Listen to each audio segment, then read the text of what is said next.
When talking wedges, people always seem to talk one subject: spin. Are the new Ping Glide 3.0 wedges the highest spin wedges you'll ever find? Let's find out, and let's do it now.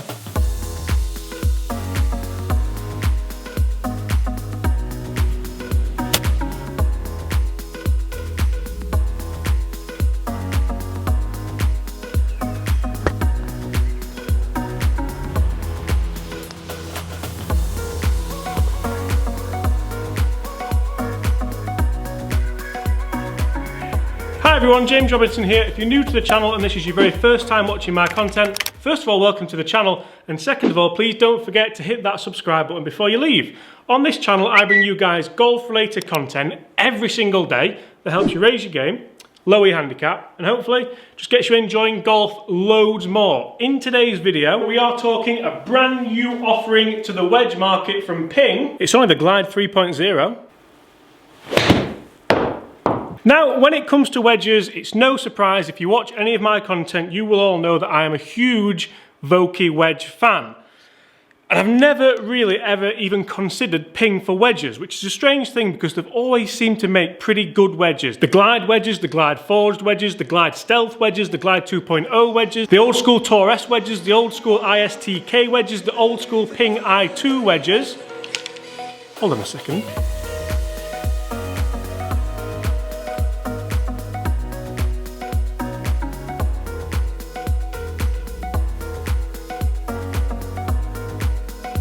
That's right, ladies and gentlemen, the Ping i2 wedge is back, and I have it here in the 60-degree wedge. Just before we get properly into these wedges, and I must say, I've already given these things a workout down on the chipping green, and I've got a lot to tell you. But let's first talk a little bit of technology that goes into these brand new for 2019 Ping Glide 3 wedges. The first thing to discuss is the grooves.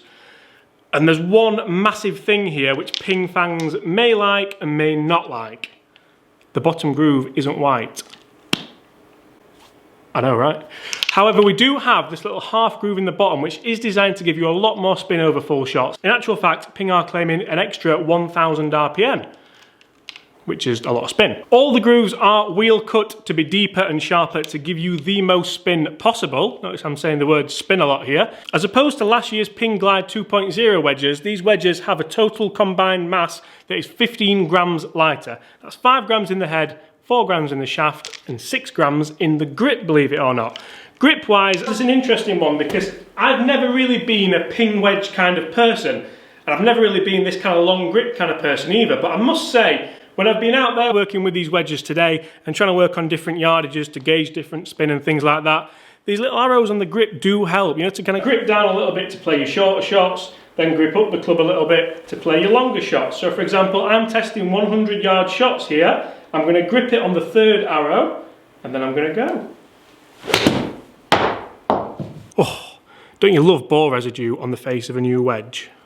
The wedges also have an elastomer insert in the back to give you soft feel. Just like on this year's Iron Rangers, these wedges do have the HydroPearl 2.0 finish, which is designed to reduce moisture and increase friction through the deep rough so you don't get that flyer that just keeps going and going and going and going. And one last piece of technology before we get properly into the testing. The leading edges on these wedges, try saying that quickly, are designed to be ever so slightly different depending on what bounce and grind you go for. So they just stagger away appropriately. Okay guys, so I'm going to test this 56-degree Ping Glide 3.0 wedge over 100 yards, and I'm going to test it against, for me, the market leader in wedges, a Titleist vokey 56-degree, again brand new. Now I'm going to take these numbers from a test that I did the other day comparing a brand new wedge to a couple of month old wedge, and I'm going to hit exactly the same shots over 100 yards, test how much spin that these wedges give me compared to them. Guys, hit those comments below which wedge is going to spin more over 100 yards, the Ping Glide 3.0 wedge or the vokey SM7.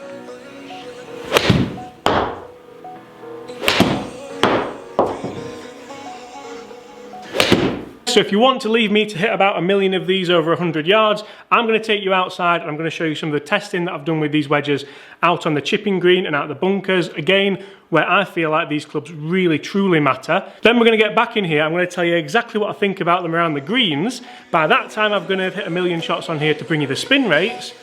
We'll also compare them.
So I've hit 20 shots with the Ping Glide 3.0 56-degree wedge.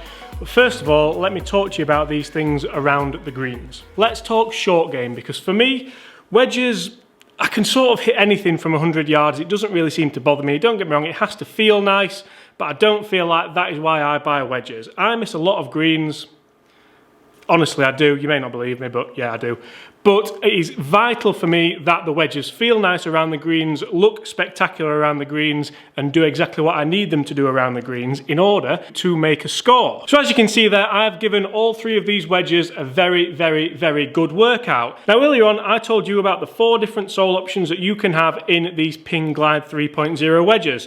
I have a 60-degree in I2 grind, which I must say looks absolutely spectacular when you're playing that flop shot, when you're playing that bunker shot, especially this one. Oh yeah, good memories already. Also, I have the 56-degree in the wide sole and the 52-degree in the standard sole. I asked for these grinds because I thought it's kind of a nice big difference, so I can test out all the grinds and bring the answers back to you guys. So around the greens, from about 50 yards and in, initially I started chipping with the 52-degree wedge. Now usually I would only chip with this kind of wedge if I was chipping from a tight lie from the fairway and just trying to play a little bump and run. I did like the feel of this, although for me it didn't quite feel as soft as my vokey. I chipped with a 50-degree vokey from these positions. However, I must say it definitely gave me a little bit more spin and a little bit more check. In fact, some of them checked up quite aggressively, so you need to make sure that you don't get caught out with that. Remember, spin isn't always a good thing. If you're playing for it, then it looks fantastic because you send it up to the flag, a couple of hops and it stops, and that looks amazing.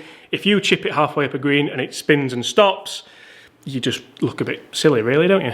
Then we moved on to the 56-degree wedge. Now the 56-degree wedge with the wide sole for me suits my chipping perfectly. I can open up the sole a little bit. However, if you're in the market to get a 56-degree wedge, maybe if you don't use a 58 or a lob wedge, you might want to rethink that because it is a really, really big sole on there. So if you do kind of open it up a lot, you'll see how the leading edge does sit a long way off the ground. But for me, very much enjoy chipping with this. Again, I'm going to say this basically, they don't feel as soft as vokeys, but they definitely do spin around the greens as much, if not more than you would want them to. And then we moved on to the I2 60-degree wedge grind.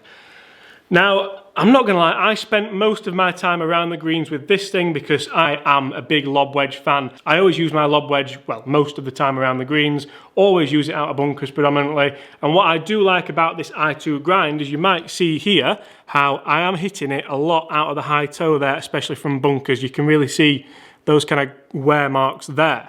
I am quite surprised that Ping didn't decide to put grooves all the way along, a little bit like the TaylorMade high toe wedges. Maybe there is a little bit of a patent there that Ping don't have, because I did catch a few actually quite out of there, which did all right, but I must say I do like the look of these.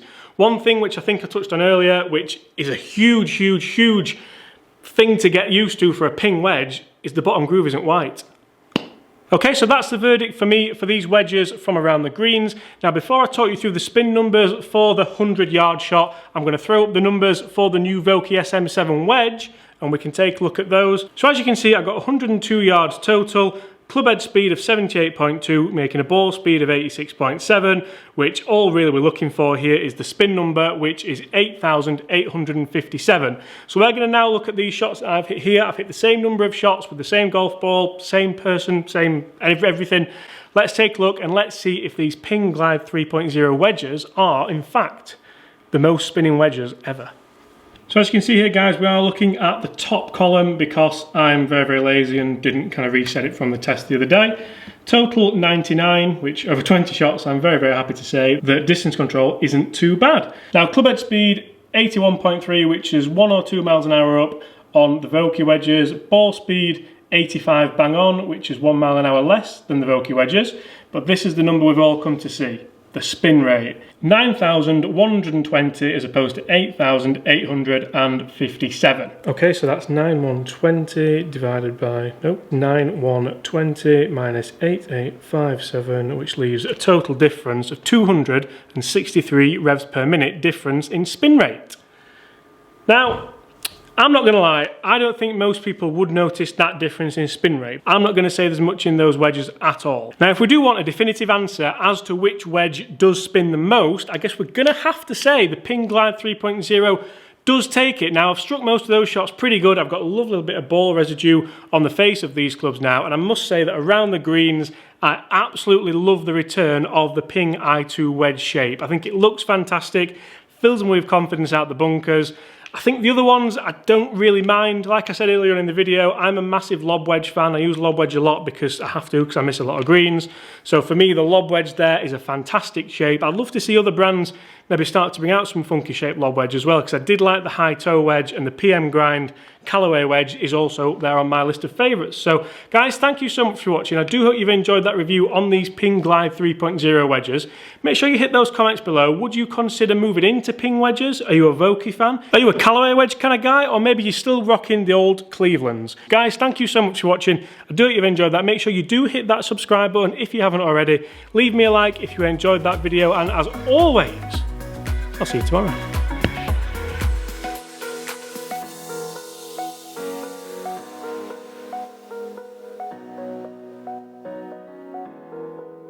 If we do want a definitive answer,